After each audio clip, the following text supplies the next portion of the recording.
Assalamualaikum warahmatullahi wabarakatuh. Dalam kesempatan kali ini, kami dan kelompok kami ingin mempresentasikan hasil kerja kelompok kami tentang aplikasi kasir restoran yang berbentuk web dalam mata kuliah manajemen proyek perangkat lunak. Kami dari kelompok 13 ingin memperkenalkan diri. Nama saya Asroful Rivaldi.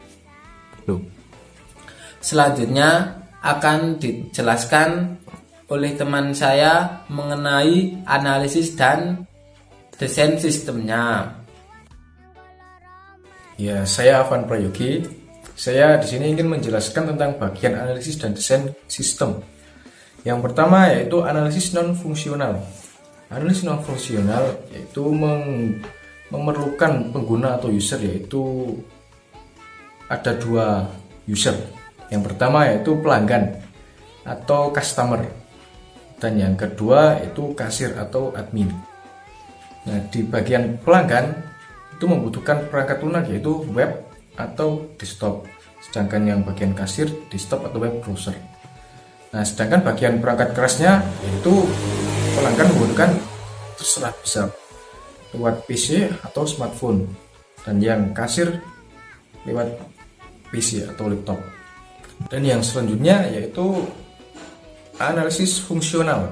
Analisis fungsional itu menjelaskan bagian-bagian daripada itu bagian dari analisis non fungsional. Yang pertama yaitu pelanggan. Di sini pelanggan membutuhkan kebutuhan datanya yaitu menu. Prosesnya menerima informasi menu restoran dan memilih menu. Hasilnya atau outputnya yaitu menu restoran. Dan yang kedua, pelanggan membutuhkan kebutuhan datanya yaitu nota. Prosesnya menerima rekap hasil pemilihan menu dan melakukan pembayaran. Outputnya yaitu nota. Dan yang selanjutnya yaitu kasir. Kebutuhan datanya itu rekap pesan. Maksudnya prosesnya menerima hasil rekap menu pelanggan yang akan ditampilkan di bagian dapur. Outputnya yaitu pesanan. Nah, proses yang kedua yaitu menjumlahkan pesanan dengan nominal yang sudah ditentukan menjadi harga akhir. Ya, outputnya harga, inputnya juga harga. Yang ketiga yaitu transaksi. Inputnya transaksi, prosesnya melakukan transaksi pembayaran dengan harga yang sudah ditentukan. Outputnya yaitu pembayaran. Yang selanjutnya yaitu bagian use case. Use case itu terdiri dari, karena tadi analisis non fungsional dari ada dua subjek user, maka di sini use case-nya juga ada dua. Yang pertama pelanggan dan yang kedua admin di sana pojok sana. Nah, dari pelanggan tersebut memilih menu untuk memilih menu makanan, dan juga memilih kursi, dan juga melakukan pembayaran. Itu yang akan dilakukan oleh pelanggan. Kemudian yang akan dilakukan oleh kasir yaitu menerima hasil potongan, hasil pilihan pelanggan, menerima menu hasil pilihan pelanggan. Nah, terus merekap kursi kosong dan juga melakukan transaksi pembayaran. Nah, sekarang lanjut ke bagian activity diagram. Activity diagram yang pertama yaitu pemesanan menu. Nah, yang pertama adalah start. Nah, di situ pelanggan melihat menu, daftar menu, atau memilih daftar menu. Nah, di situ kalau menu tersedia berarti lanjut ke pesan, tapi kalau kosong berarti finish. Artinya mengulang lagi ke memilih menu atau membatalkan pesanan gitu. Activity diagram yang selanjutnya yaitu pemilihan tempat duduk. Di situ pelanggan memilih tempat duduk atau melihat tempat duduk kosong. Jika penuh maka langsung finish atau pesanan gagal, atau pemilihan tempat duduk, pembookingan tempat duduk gagal. Jika ada tempat duduk yang tersedia maka ambil tempat duduk dan finish. Dan yang terakhir, activity diagram yang terakhir yaitu tentang pembayaran. Yang pertama dimulai dari metode pembayaran. Apakah si pelanggan ingin bayar tunai atau menggunakan kredit card? Nah, itu ada dua opsi pemilihan. Ketika tunai, transaksi di situ transaksi finish. Kalau dengan kredit card juga transaksi finish. Dan selanjutnya yaitu sequence diagram.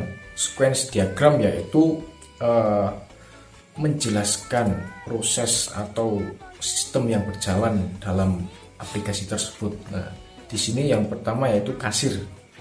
Ketika kasir ingin mengakses sebuah aplikasi itu, hal yang pertama adalah masuk ke menu tampilan sistem. Nah, kemudian masuk ke menu tampilan login yaitu memasukkan username dan password. Nah, selanjutnya password, username dan password akan diverifikasi oleh database. Ketika benar maka login berhasil dan masuk ke sistem. Ketika gagal kasir atau admin akan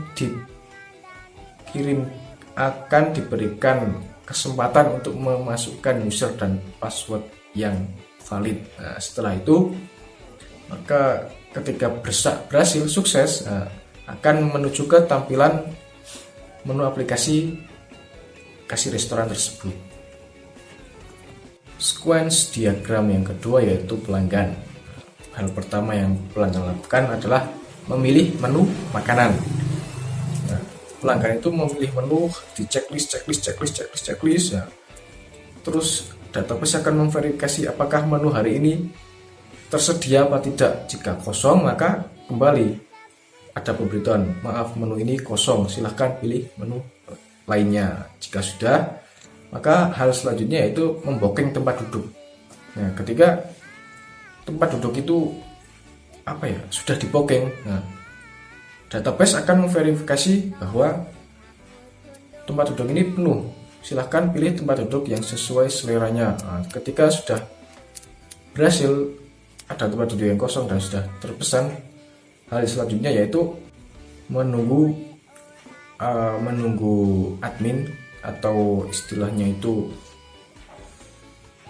pegawainya mengantar ke tempat duduk kursi tersebut sambil menunggu makanan. Ketika sudah selesai, pelanggan yang selanjutnya yaitu melakukan pembayaran. Nah, melakukan pembayaran itu di situ pelanggan menunjukkan ID dari pemesanan tersebut sehingga database akan memverifikasi bahwa total dari ini berapa, ID ini berapa dengan harga berapa sekian. Terus pelanggan melakukan pembayaran, selesai. Nah, yang ini adalah kelas diagram. Dimana kelas diagram itu mengelompokkan sistem. Nah, bisa dilihat seperti ini.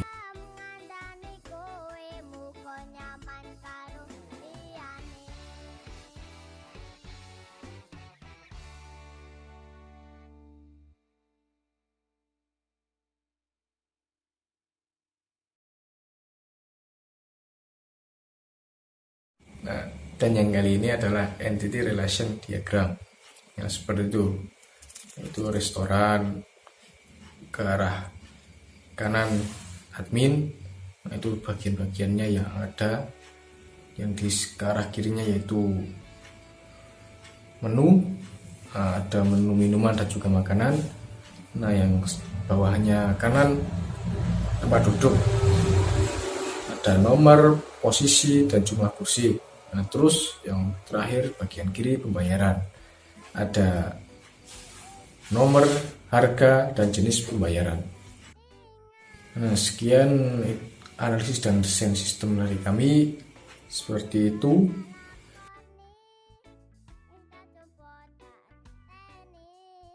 Nah, ini adalah bentuk tampilan awal, tampilan login dari kasir app yang kita buat.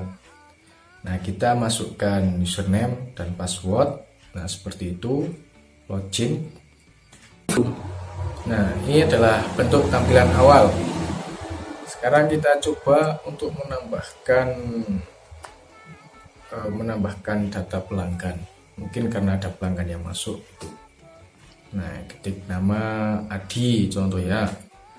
Nah, nomor HP terserah, ketik terserah. Terus alamat kita tulis Wonosobo. Coba kita tambah. Nah, hasilnya di situ ada tertulis Adi Wonosobo.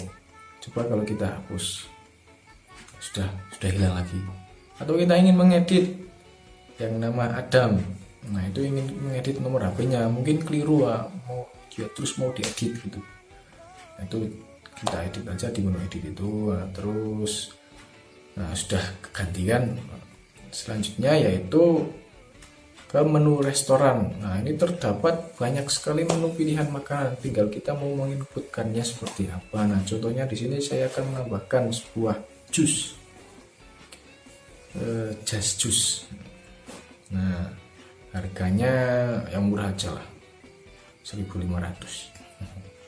Nah, itu sudah ada kan, jas jus harga 1.500. Selanjutnya akan ke menu transaksi.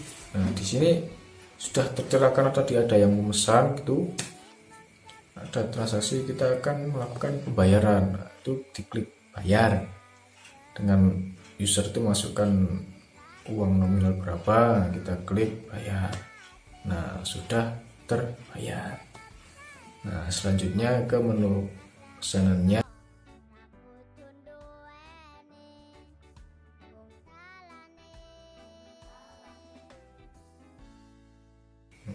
Selanjutnya kalau kita mau nyetak laporan atau istilahnya itu nota, kita bisa cetak dalam bentuk PDF atau bentuk Excel. Nah, itu kita coba dengan bentuk PDF.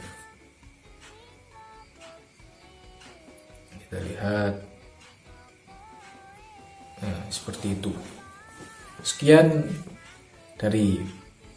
hasil dari presentasi kelompok kami ya, seperti itu.